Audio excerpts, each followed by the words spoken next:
with my good homie Gomez right over here. What up, world? We're kicking over here with Jake. We got this sweetie pie right down over here. This is honey, because you catch it on honey cup. Put it on my sopapilla. So what y'all up to today, man? Chilling. I'm getting ready to head out to Vegas for a paintball tournament. One of my new adventures that I'm on, just to bring back old school style. Yeah. So, but I mean, we've been trying to meet up and hang out. We've known each other for years already. We're fellow we're Legion Riders, past Legion Riders, ride motorcycles. We're both connoisseurs of cannabis. We enjoy our medication and to get maintain our health. Definitely, yeah. Gomez and I met through the American Legion ALR, which is a great group for veterans out there that are like to ride. You're sick of riding alone. You're looking for places to go. This is a group that shares a common interest. So definitely, it's a great group, and I was really proud to be a part of it while I could. Fortunately, because of motorcycle accidents, things like that happen to change. But I still support the ALR 100%, man, because they're such a great organization. Gomez here, we both ride. Jake, you ride as well? No, I don't ride, dude. So I know you're into this. I got a 63 Impala right now. I just haven't been meaning to fix, so maybe this summer I'll start doing some body work to it and send it down. It's more my pace, That's kind of like what I'm doing now is I'm going to selling the bike and getting into fixing up my Cadillac. I'm trying to put the 350 in there, take it up to Texas, go show the old man that I have it all put together, and go get the 327 back for it. It's like my life goal. I got a 400 in my car.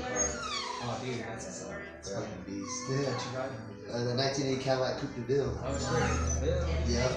Just got the motor rebuilt on it. We should be picking that up here in the next couple of weeks. Yeah, we'll have to cruise our lips together, bro. So, yeah. That's what I love about motorcycles and classic cars. They all always kind of go hand in hand. And it's kind of cool because Gomez and I, right before we started the video, were kind of talking about how riding, you can relate it so much to the obstacles in your life. Like, so we were talking about how you have to weather the storms in order to see the horizon at the end. And we were kind of talking about motorcycles at first, and we turned around and mentioned, but then again, you could apply that to life. Like, you're going to go through some shitstorms in your life, man. And one thing that's always helped me kind of get through the storms that I had to get through with cannabis. And I know that you said you've had to deal with a lot of your own personal things, like chronic pain, PTSD, and you've been medicated with cannabis since 2005 is when I began taking it up full time. Yeah. I'm a United States Army veteran. I was in the service from 98 to 02. In the service, I ended up getting injured, turned a rotator cuff, had 2 surgeries on that in service. After getting out, I found out my T5 was blown, C5, my L5, tore a ligament in my thumb, so I have no ligament attachment to that thumb. There's no, just pump the shit out of basketball. But again, my military training, they train to, you have to suck it up and drive on. Yeah. So you embrace pain and you push forward, you adjust, you adapt. Which is good. Again, when you're in the military, you have to be. I was an infantryman. When you have to do those types of jobs, you're gonna, you can't feel bad or hurt or you have to just push through it because you need to accomplish your mission. You need to get it. You can hurt, cry, and do all that stuff later on. Once you've done what you got to get done. And so, you always push the limits on it. So after I got out and I started going to doctors and found out, I didn't really know about all this until about 05. Started finding out about all my conditions. Started settling in. I was using cannabis full time to help with my pain relief. I mean, they had me on morphine, so I was doing time-release morphines throughout the day, oxycodones, muscle relaxers.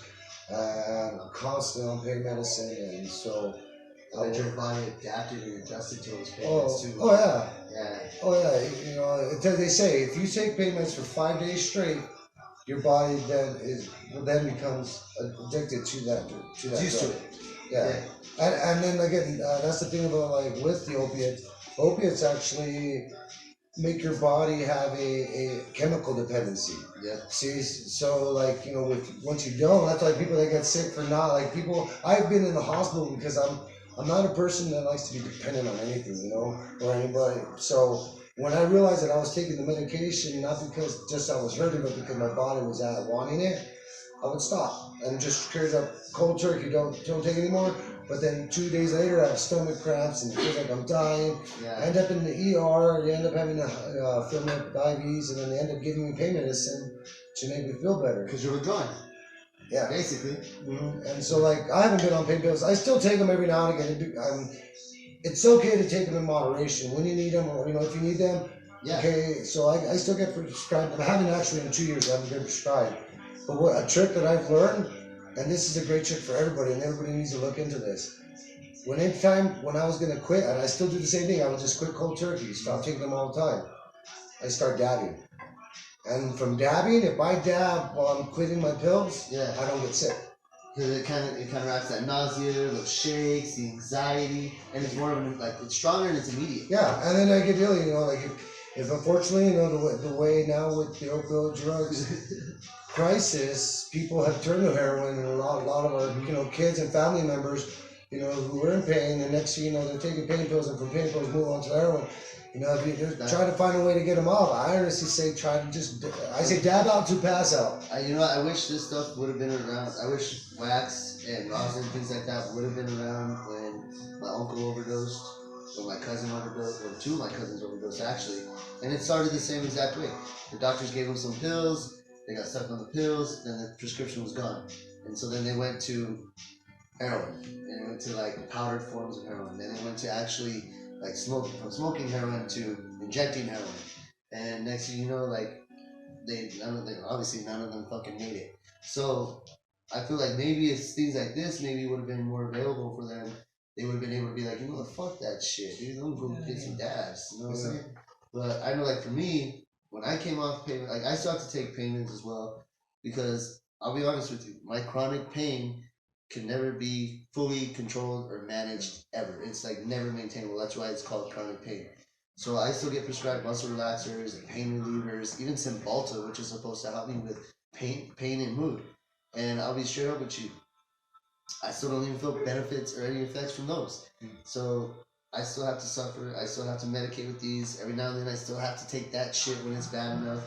And so, yeah. It's just about taking the edge off. So instead of having a sharp piercing pain, yeah, you know, it just becomes a dull pain, you know. Where it's more tolerable. Yes. And so that pain pills do that, but also, again, the cannabis could do that too. So, I mean, I used to always smoke first, and then if half hour later I'm not feeling better, then maybe I take a pain pill. Yeah. And then the pain pill in conjunction with the cannabis too, like, you know, I take smaller amounts of pain medicine, a 5 milligram, and just, and then wait about a half hour, 45 minutes. Again, by that time I should feel the effects. If that's still not working, then I could take another medicated hit, and that what this helps me do is help me relax my mind and allow the medicine to take an effect. And that's exactly what I do. Like, it's funny you say that, because that's like the exact same thing that I do. Especially like so I have most chronic pain late at night and early in the morning. So I try not to take any kind of like prescriptions in the morning, because it just leaves me all groggy all fucking day, foggy. So I do cannabis all through the day. Edibles, I take dabs, I smoke flower, I do it all day long. And then at night, when I'm trying to ease my body, if I have to do it, I'll take my muscle relaxer or my pain med, and then smoke a joint on top of that while I wait for those meds to kick in. You know, so exact same thing. Just that way I can try to get some rest in the night. If not, I'm tossing and turning every hour with an aching pain, especially like shoulder pain. Yeah. You know, after you get a shoulder injury, you cannot sleep the same. Yeah. Oh yeah, you can't be on one side. Yeah. Just feel bad. No, you're good, bro. Like, shit. I'm telling you, like, and I like to do it in moderation too, smoke my cannabis and stuff in moderation too, because there's been times I've done too much cannabis in the morning, and then by lunchtime, I can't even fucking drive. Just Like, too you know what I mean? Yeah, like, too much cannabis. But I don't have no pain. There's no such thing as too much. Now, the thing is, I can wake back up. You know, I don't have to be afraid of taking too much cannabis. Yeah, that's not. There's nothing to be afraid of there. Yeah, See, if you take too much prescription pills like opiates, you won't wake up. yeah, you won't wake up. Or you'll be lucky if you do. Yeah. So that's why I'm like, okay, I don't mind. I'm not afraid to take too much cannabis. You can overdo it. Don't get me wrong. You know, you'll get to that point where like, I in heaven or am I in hell? But like, you know, in all reality, there's no overdoing. Yeah, you can't die on cannabis, and that's what's beautiful. So like, you can maintain your pain while still being able to ride cross country too, on a motorcycle. Because Gomez also does a lot of riding the ALR cross country, man, and that shit takes a beating on your fucking rear end. Oh yeah. But I mean, so but to get back when we talked about riding, you know, we're riding, you know, helps us with our life. So with cannabis, I probably started cannabis when I first started riding motorcycles. And my first motorcycle I bought was in 2005, I believe. Okay, so right after you got out of the military. 2 years after, I picked up a little Ninja because I wanted that freedom. Yeah. And that openness, and then that danger, I guess, because I was in the military and I wanted that sense again. And so I picked up a bike, but oddly enough, it was around the same time I started enjoying taking cannabis for my conditions and my health. Yeah. And but like motorcycle riding itself is a great therapy, and you can find life lessons in life. And then it's a great way to help you heal from your problems as well. Like, especially like PTSD type thing, right? I learned from you when I rode, like when I first started riding, my pops taught me about riding, and then he passed away. And so every time I jumped on my motorcycle and I went riding, I felt like I'm riding with him. You know what I mean? We're riding together. Well, you do it in honor of them. And so... But for me, like, every time I was feeling down, or like, when I spent 7 years working in law enforcement, so I picked up a lot of different issues from law enforcement, and my PTSD would fuck with me, so I would like to go on my bike rides, you know what I mean?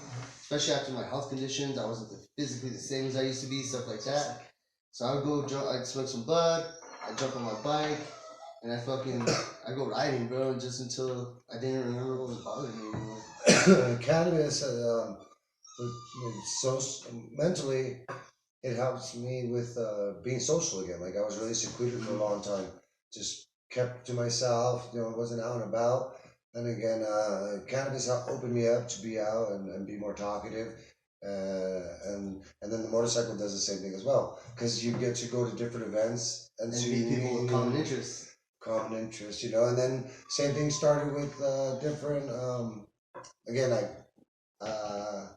when I started doing cannabis again, I went to the first THC convention in Los Angeles, California. I'm from LA originally. Yeah. So I went out there, hung out. little spider. Flew off of that thing. Did we overdo it? So yeah, I wanted to engulf myself into the social environment of it as well. So I went out to LA, visit family, went to the convention, hung out all weekend, went for seminars, and so ever since then I've been to cannabis cups in Colorado, Las Vegas. We try to hit every year, go to different cannabis cups every year during 420. Often they start on 420. And hit the different sceneries, but it makes Yeah, it's so trippy. Yeah, what the fuck? We look like we're tripping, huh? Yeah, there's really a lot of black little ashes flying around. So. But yeah, I started riding motor. I mean, I didn't get involved into the Legion until 2013, which is, it's been 7 years now. I mean, it's 2020, bro. You can't believe it's been this long already. You know, it goes by fast. We're having a good time, huh? You know, but I started in 13. I picked up a new Harley and wanted to ride, and I wanted to ride for a purpose. Before I rode street bikes, and I was just riding to, like you said, not just testing life, riding to the limits. Went from a little Ninja, rode it for 35 days, got hit. Oh, that was my first motorcycle accident. It was career on course. I was going on a ride, and this little old lady came into the first lane. I stood back. I don't think she saw me. Waited for a minute and then took off and then tried to hurry up and get past her. Yeah. But sure enough, once I got to her back bumper, she started changing lanes. And then I skidded all the way over, and I even got out of the road. I was already out of the road off the line, and she kept coming. And so I saw her coming. And so as I saw her bumper coming to my leg, I lifted my leg up and she hit my bike underneath. Oh man, good thing you got that leg up. Oh, bro. And that's when I went rolling over the freaking bike. But so then shortly afterwards, Oh yeah, the new ones. Shortly She's a little afterwards, I picked up a Gixxer 600. Yeah. It's a street bike, and so I was riding here in the streets of Albuquerque, and from 2005 all the way to 2008 on the street bike, just all over. Started stunning and having a good time, and then going 187, like I said, chasing, getting that feeling. You know, you chase that adrenaline and that rush.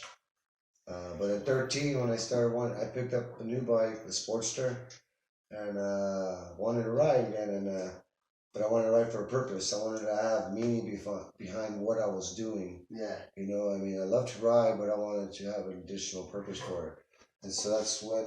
But I didn't want to join a club. I don't want to be an MC. I don't want to be. I mean, to all their own. Yeah, exactly. I say the same. I have a lot of friends that are MC. You know, me personally, I'm not the kind of person who likes to be told what to do. You know, and it's not just that.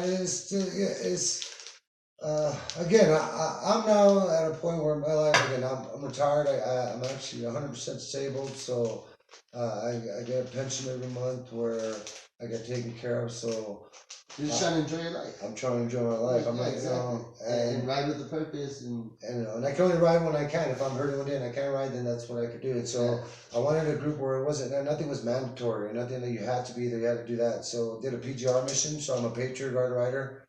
If anybody are interested in that, you go to veterans funerals and you stand there with American flags and you just honor and show respect for the military service of this individual. To let their families know that their service was appreciated for our freedoms. And so I started off with them. Their website's patriotguard.org. It's free to join. You just go on the website, put in the information, what state you're from. They'll send you out emails. They'll let you know when a veteran passes and that somebody will be there. You don't have to have a motorcycle, see? So it started off with motorcycles, but it's not only a motorcycle thing now. Yeah. You can come out in a car and you can just ride to the event and you hang around some really good individuals in life. Going back to doing that social, getting back involved with people, and then you meet people like-minded. You know, me being a veteran, you participate with a lot of veterans, but it's not just a veteran; it's veterans and families, and then it's not even it's just patriotic Americans. Anybody that just wants to show honor. That's awesome. So it used to be just a motorcycle thing, but now it's pretty much open for anybody who has that patriotism. Yeah. Exactly. Which should be all Americans, just to let y'all know and put that message out there. All Americans should be showing patriotism, man. It's not about your government, red or blue. It's about the land and the freedom that our military veterans fought for us to live on this land and have this beautiful country for us to ride like our motorcycles through. So to enjoy cannabis, to enjoy company, to post videos freely on the internet. Exactly. You know that my father's a Vietnam veteran, and when he came back home, he was bitter at the way he was treated. You know, so every time I see a veteran, especially a Vietnam veteran, I try to make sure that they're known that they're appreciated, because if it wasn't for that veteran, I wouldn't be sitting here right now with this veteran being able to share the benefits of cannabis with you on this video. So every single one of us out there, regardless of your political parties, you should show your political party stuff and keep it in your house like your religion kind of thing. That's my opinion. You know, but everybody's got assholes and opinions like assholes, you know. But that's just on me. I still feel like we should all be patriotic, though. We should all stand for that national anthem. We all should respect our flag, and we should all be grateful for what we have in this country, because you could be somewhere else and be completely worse off than what you are in this country, man. I love my country and this beautiful land that we have. Like, my father, man, took me out when I was a kid, and I need to do this more with my kids, and we used to go camping all the fucking time, dude. Not just one place, like, we went everywhere. And he showed us all kinds of national monuments, and he just showed us, like, what was great about America. This is what's great about America. It's the people that we share things with, and it's the land that we live on. So it's not about your political party, it's about your people. And that's what ALR does too, right? Yeah, and that's what a motorcycle does. I mean, while they're traveling, seeing what this country's about. And that year I also joined the American Legion Riders. Great organization. American Legion is one of the longest and largest veteran service organizations in the United States. It's for veterans, their families. And so to join the American Legion, you can join as a Legionnaire, if you've served in the United States military, you're eligible to join the American Legion as a Legionnaire.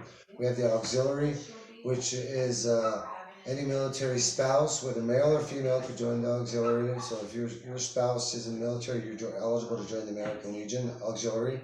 And then we have and also for the females with the auxiliary, you can be any male relative as far as brother, uncle, sister, any family member, indirect family member that's in the military, you could join the auxiliary. And then you have the Sons of the American Legion, whether you could be a son or grandson of a veteran, and you're eligible to join in that organization as well. And then we have the American Legion Riders, which is a sub-program.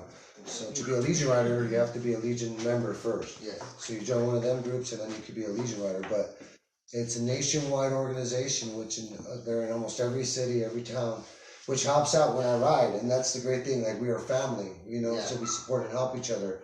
So I travel cross country and do different things. And every town that I go to, I stop in the Legion, say hello, buy a really great price in beverages. Yes. Whatever you carry. They have great meals for great cost.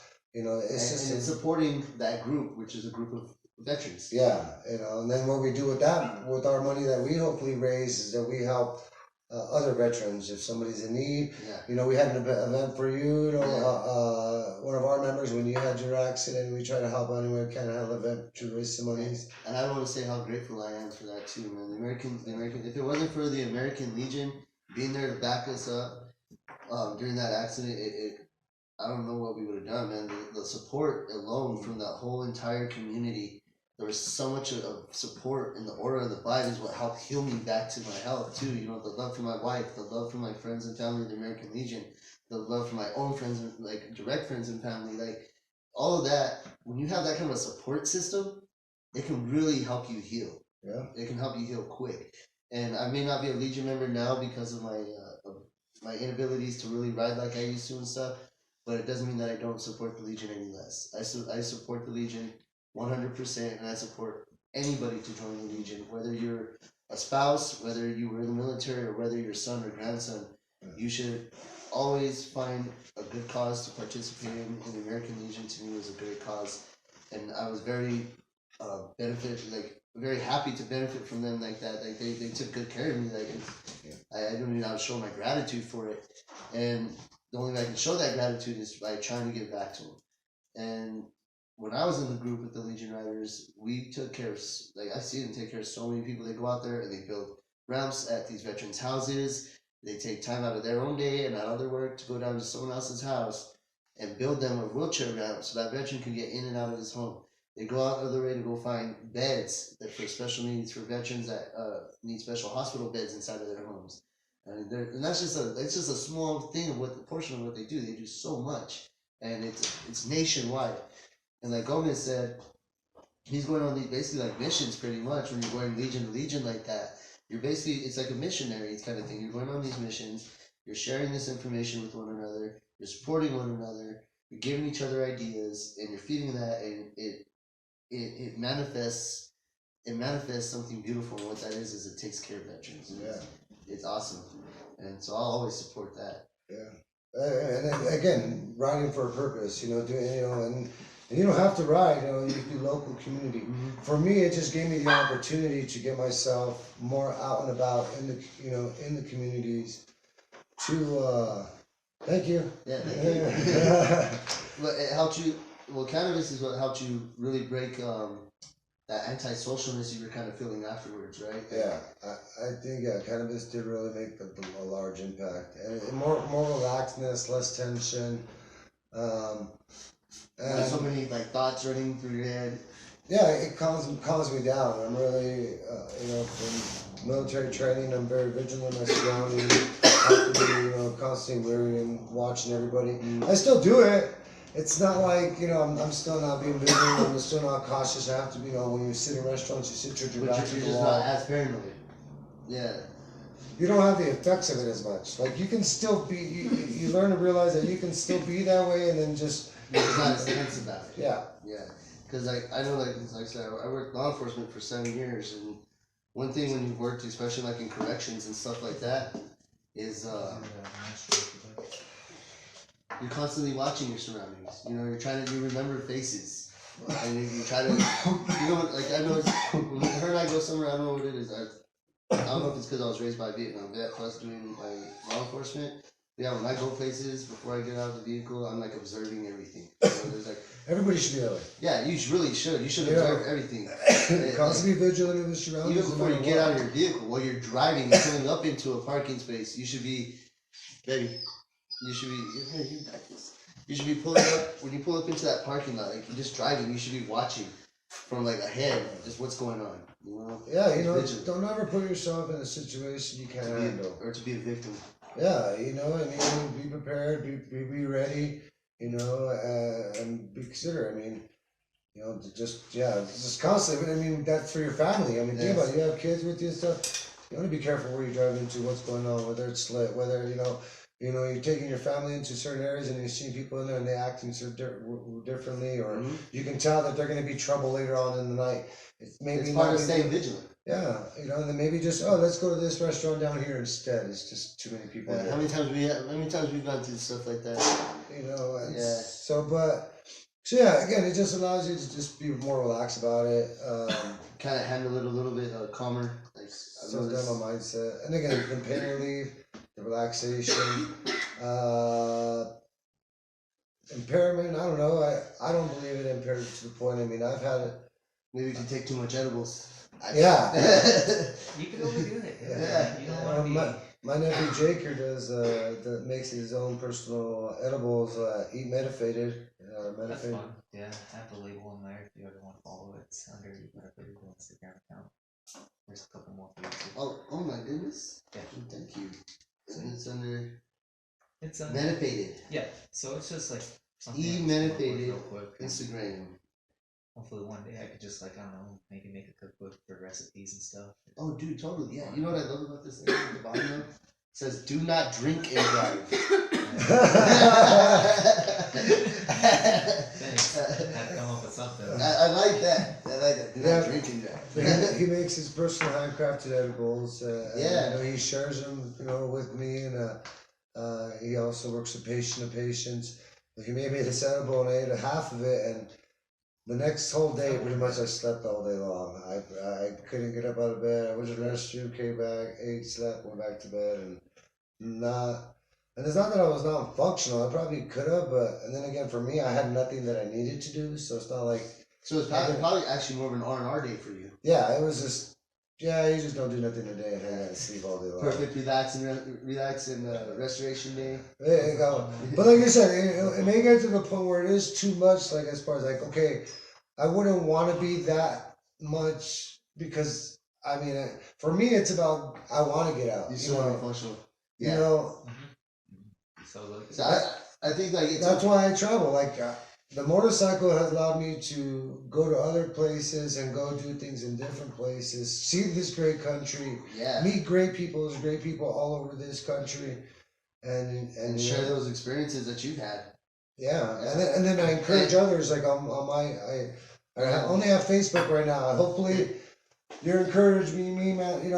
Watching you, and especially on YouTube now. I've been wanting to do a YouTube channel for so long now, and so I'm about ready. I think I have a lot of events that I'll be talking about here. I think March 23rd, I'm riding out to Phoenix, Arizona, out of Albuquerque. And there's there's Gloria Esteban Memorial Service, Native American who was killed on March 23rd, 2003. Yeah. So there's an annual memorial service that has now grown to all the Gold Star family members in Arizona. Go to this vigil. They have a dinner there. So I've been there last year, and I'm going again this year. So this is going to be the new beginning of my riding season. And are you going to be inviting people to join you on these rides or anything like that too? This is an open event. You can come to this memorial. I mean, I can give you the links, and you can share them where these events are going to be at. This is in the Phoenix area on March 23rd. There's going to be a ride and a memorial service with a lot of Native American influence involved, and it's a very moving, spiritual, nice. And it's a very beautiful ceremony. I encourage anybody, if you're in that area, to go out there. You can ride out there if you like. I mean, yeah, see, that's like a perfect reason to do your channel right there, dude. Like, get your own YouTube channel going, sharing the videos of you out there riding, sharing the videos of these events that you're doing, and that way it can inspire the rest of the community to get involved. You know what I'm saying? Yeah, that's my goal. My goal again. Ideally, I hope just to be a good, positive influence in life. And then again, my involvement with doing veteran-based activities is because I was in the military. I did get hurt. I did do my duty, but I felt like I could have, I could have gave more. Again, I meet family members that lost their loved one in the service. Mm-hmm. Like they gave everything. Yeah, even though I'm hurt, what's that in comparison? You're still here.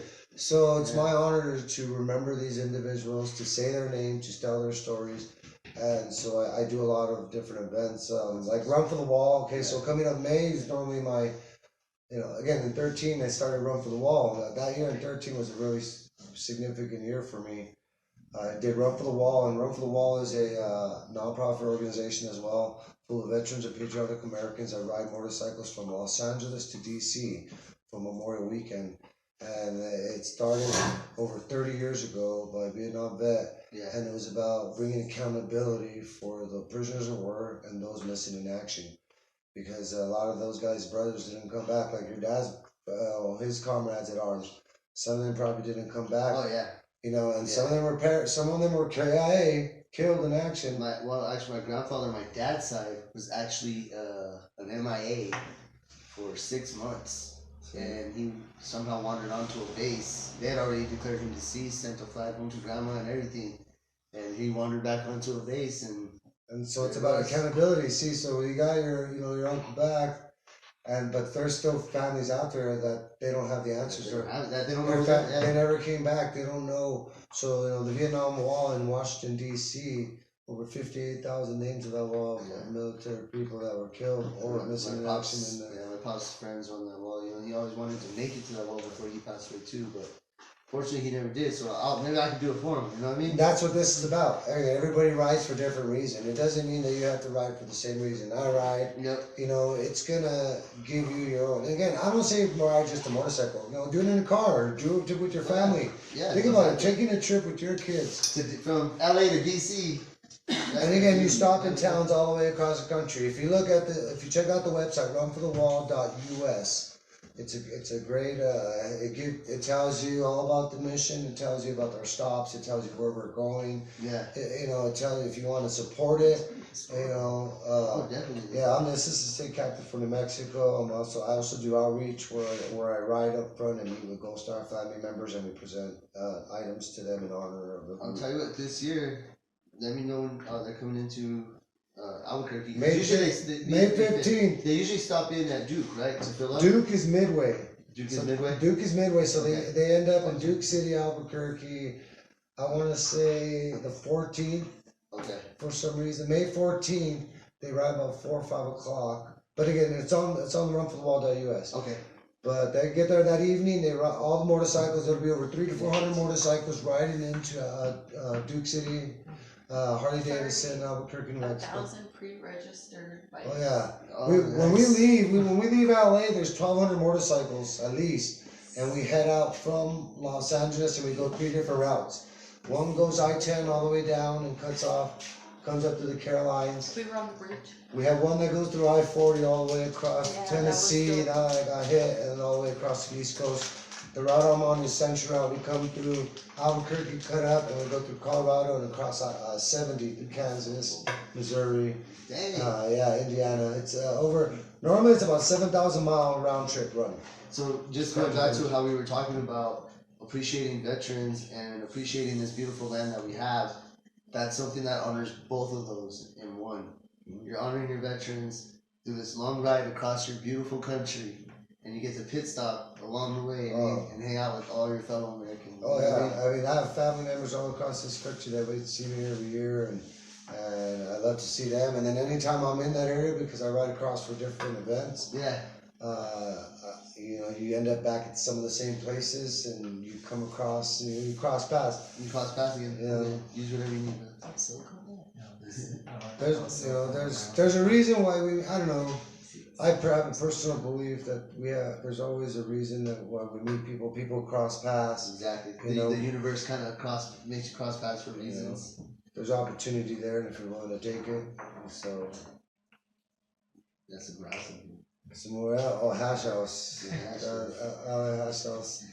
Tell us a little bit more about what you got over here too, man. Yeah, me, I'm just trying to keep afloat. I love this industry for what it's worth. I want to see it go recreational. I mean, I need to be a little more proactive in it, but yeah. You said there's something you're just starting into, right? Yeah, I mean, like, edibles is like something I've always been into since I was a kid. Like, I used to make bud brownies from scratch, dude. Flour, cocoa powder, all the fun stuff. And all that good stuff. Yeah, so like that was like that part came natural. Don't burn the brownie; you're already too good. So yeah, I won't torture you for that. After that, I just started doing edibles for people who really need stuff, for family members and good friends that just like to medicate without smoking. Yeah, yeah, exactly. A lot of people don't really like to smoke, man. No, they don't. So I'm more for it, but at the same time, I enjoy such a good edible that I just enjoy making them. It's fun.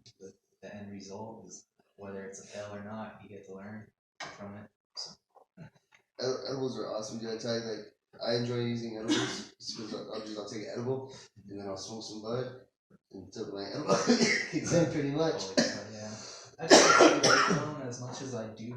I like to experiment, but it's only for milligram purposes because you don't want to overdo it for somebody like who can't handle a certain dosage. You know? Yeah, I have this one episode where it's how to dose your edibles. So really, what you want to do is you want to start microdosing, like seriously. Yeah, so like, start small. You really don't know where that edible's from or anything. Like honestly, like you don't know if like it was state certified or anything like that. So like you got to make sure that you're on point and you take your time with it because some people just say, hey, this is good or this kind of tastes kind of different.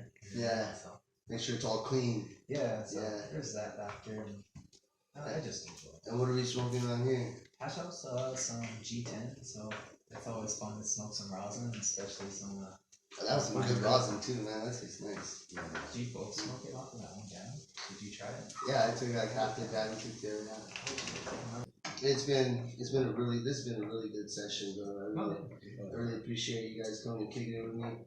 Yeah. I really appreciate all the information that you shared too, man. That's great. I'll be able to share it on my channel. I want everybody to see it and know about the Run for the Wall that's got coming up. You also said that you had something else coming up real soon in Arizona. Yeah, March 23rd, the Lord Fiesta Memorial Service in Phoenix, Arizona. Okay. It's I can only share it on Facebook on your page. Yeah. The event. That'd be great for it. Yeah, that way I can share it with everybody too. But Gomez here he's a military veteran, man. He uses cannabis because they put him through everything else for the chronic pain that he's had to deal with, and cannabis just opened this man up. Yeah, oh no, yeah. It's very beneficial. I get responsible with it. It's difficult traveling with it sometimes because I've been in every state all across the United States and I travel. Every law is different, huh? Every law is different.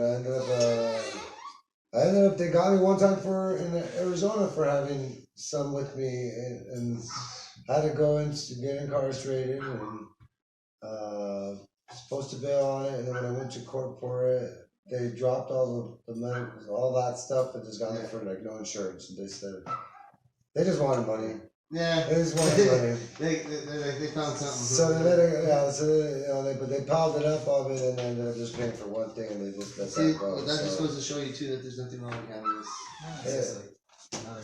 It was in my torch. It was again. I was on a motorcycle. It was all my torch in my bike, which is like a trunk. Yeah. So we're talking about how skunk bags, how if you have them locked up with the lock on them, they can't get into them. Like so, maybe if I had something like that put away in my thing, which I didn't. When I think they opened up to get an ID or paperwork out, and that's when they see it. Yeah. So it's kind of self-fault. You got to make sure you put your stuff away. Have it concealed. Put it, be respectful again. Oh yeah. The organizations that I've talked about, they don't ideally have the same idea or condonance for cannabis as most do. But that's okay. Everybody has the right to their opinion. But I mean, it doesn't mean that you can be an active individual who, enjoy the medicating and trying to heal themselves in a natural and organic way. That's not, chemical based. And and that cause addictions or causes secondary effects to you. Or causes you any kind of impairments, really. Yeah, I mean, again, and I go see a psychologist as well. I have a lot of mental issues as well, and I used to take different types of pain meds or psych meds, and it was interesting. At one time, they told me, like, hey, would you want? Because I would I would do them for a while, and it made me feel funny. And then I said no, and then they wanted me to take something else, and I take that for a while. And then I'm like, I don't know, so I'd stop taking it. And again, it just feels better just to smoke. Yeah. And so I just do that, and then they eventually talk to me again. And they're like, "Well, you want to consider trying it again? Try something different." So again, I believe in the doctors. I support what they do, and so I want to do what they do as they suggest. And so I would do it. I did it a few times, and ideally, I told the doctor, "Hey, doc, there's something imbalanced in my head, and you're trying to use a pill to try to fill that gap and equal out that level to help me feel more comfortable, right?" Yeah. He's like, "Yeah." I go, "How about you draw my blood, find out what level it is that's low, and then you prescribe me that level and fill it up." He's like, "Yeah, I can't do that." And I go, "Yeah, I don't want to be a guinea pig. Yeah, exactly. I don't want to just try one thing, because again, it's all trial and error. As a veteran, there's 22 veterans a day that commit suicide. And it's hard for what they have dealt with when they're in the service, or the way they get treated when they got back, or to remember the ones that they lost. Exactly. So it's a very sad statistic, and that's why there's a reason for all these different groups. So hopefully a veteran and the family members can reach out and get them involved in these groups that help you, show you that everything is going to be okay, that America's still great. It's still a country, and we honor our brothers, and we honor our fallen, and we support the military, continue to. So it's just a great community to be involved with. And I mean, I love the cannabis community, and I think that's a great, part to join. I mean, again, just because I do it and they don't do it doesn't mean I still can't support and do it, Exactly. And I respect their opinion, and so this is my own personal opinion on what I do, but this helps me do, and it doesn't mean that you can't be not active. When I've been to college, got degrees while I was smoking cannabis, and I actually wrote a really great paper all about cannabis, and it has nothing to do with the flower, the bud, and especially not for the effects of it. It's all about for the byproduct and the stuff that people are missing out. I know everybody's worried about the flower or the bud. Yeah. But that's only the fruit. We just gotta worry about the stalks. The hemp, the fiber, the oils, the terpenes. Everything. It's just there's so much more to it. And so I have an economy-wise too. It can help financially make a big difference and support and make an effect. So new byproducts. I wish federally they would make it okay too, because I've heard of veterans losing a lot of benefits because of being on the medical cannabis program and it not being federally. No, when I go to the VA, I tell them I smoke cannabis, and they're like, okay, as long as that's all it is. Yeah. And so I tell them ahead of time that I do it for pain relief. They know that you're not just doing it for a good time. No, I explain to them that I take them, and also again, I also had cancer in 15. I had testicular cancer. I had surgery, and then I had to do chemotherapy. Well, during that chemotherapy, I took large regimens of Rick Simpson oil. And so, you can make it yourself. It's a Phoenix project. I looked it up online, and I started making it. I mean, back in 15, I was really into making Rick Simpson oil, and I took that with my chemotherapy. And with my chemotherapy, I ended up gaining 15 pounds. And usually people go opposite. Yeah. I lost my hair and stuff, and so I was completely bald, and so it sucked. I ended up in the hospital many times. The chemotherapy destroys your body. Yeah. That just eats up live cells, and so it's killing the cancer cells, but it's also killing all the good cells. My stomach's still jacked up from it, so the cannabis lets me eat now a lot better. It makes me hungry. It makes me want to gain weight.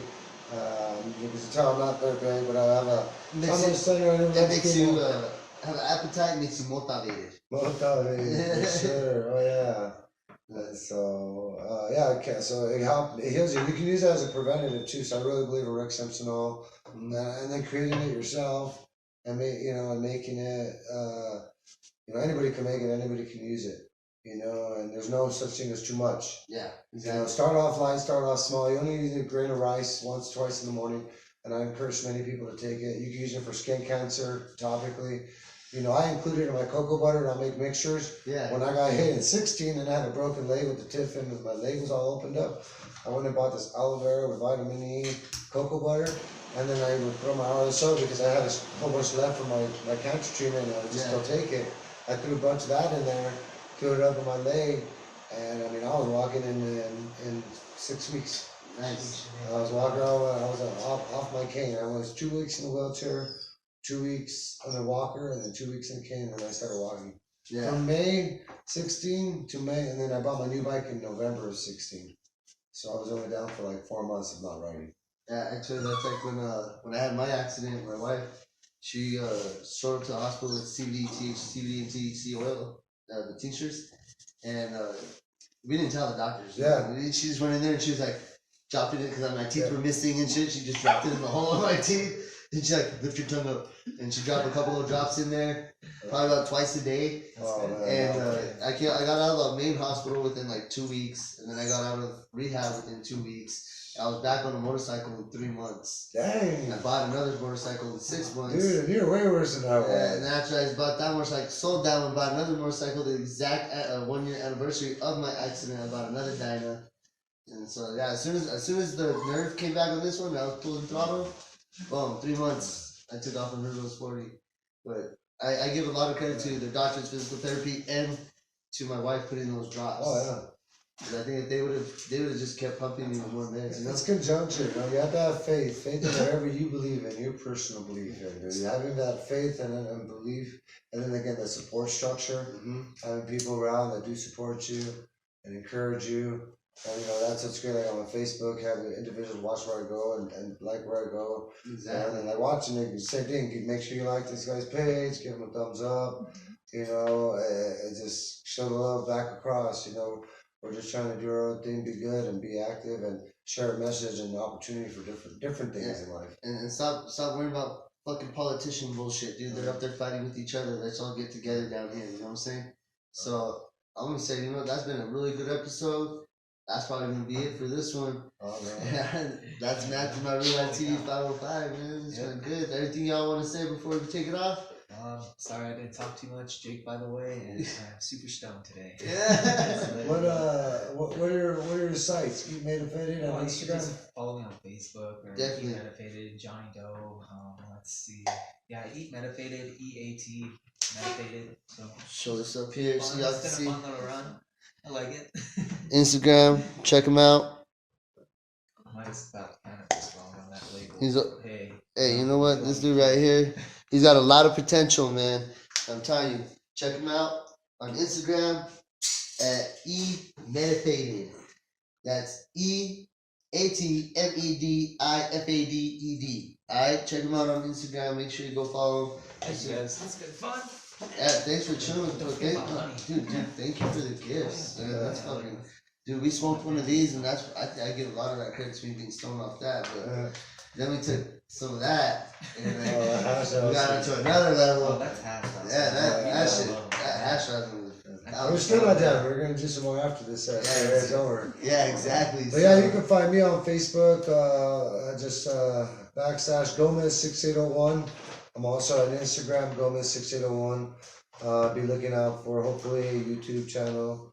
And I look forward to coming back. We're gonna share some more stories. I have many more to come out. But thank you for listening. Thank you for sharing the information. I hope you guys check out those sites. I hope you guys have a blessed one. You know, get medicated, and I'll get medicated. Right. Enjoy yourself. Enjoy life. Be a good person, and don't worry what nobody says. Exactly. Right on, man. So, thank you, bro. I appreciate you. Appreciate, bro. Appreciate you. Appreciate that too. Honey, you've been a good little active puppy there. You've been a good girl. She's trouble in half. You know it. Oh, she ain't no trouble. Look at that face. That's no trouble. I guess I'm the only one that gets in trouble. That's exactly what you're doing. Really. Yeah, she's good though. She's good dog. Till the next episode, man. That's Matthew, my real life TV 505. Peace. See y'all later.